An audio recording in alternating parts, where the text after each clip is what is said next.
Kung hindi naman kayo satisfied sa foreign food and products experience sa mga event at expo, why not go and visit the country and places of your choice?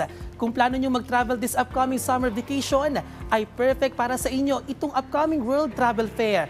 Kung anong deals at experience ang makikita dyan, narito panoorin nating lahat.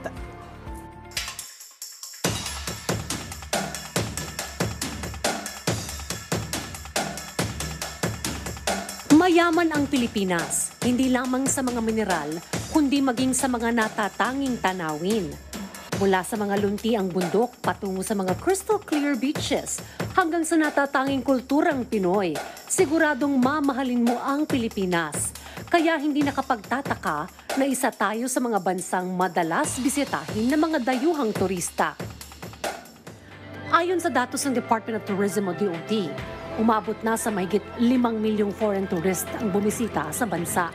Mula Enero hanggang Nobyembre ng nakaraang taon, umabot na sa halos 440 billion pesos ang kita mula sa mga dayuhang bisita sa Pilipinas, labis na mas mataas kumpara noong 2022.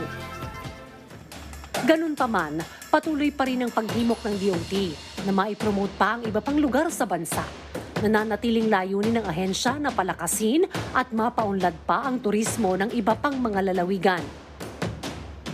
Kaugnay nito, isang World Travel Fair ang isinagawa para tipunin ng iba't ibang companies at services na layuning palakasin pa ang travel and tourism services ng bansa maging pang-international. Nangunguna sa listahan ng mga turista ang Boracay. Isa ito sa mga must-visit destination sa bansa. Makailang beses na rin itong nakapagtala ng may pinakamaraming bisita. Boracay still remains to be the top destination. Unbeaten talaga siya for many years for domestic destinations, followed by Bohol. Number 1 would be Japan, followed by Hong Kong and Korea. So yun yung top destinations natin. ASEAN countries are getting a good pickup as well. We see a lot of travelers exploring also Indonesia, particularly Bali, and Thailand. We are also getting a good uptick of Thailand as well, and Kuala Lumpur.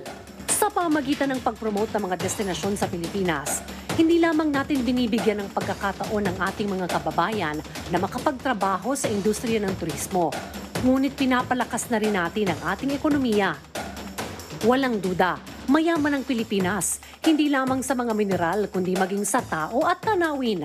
Sa kabila ng positibong pag-unlad, hindi natatapos ang ating paghimok na ipakilala pa ang mga ito sa mundo. Kaya tara, biyahe tayo!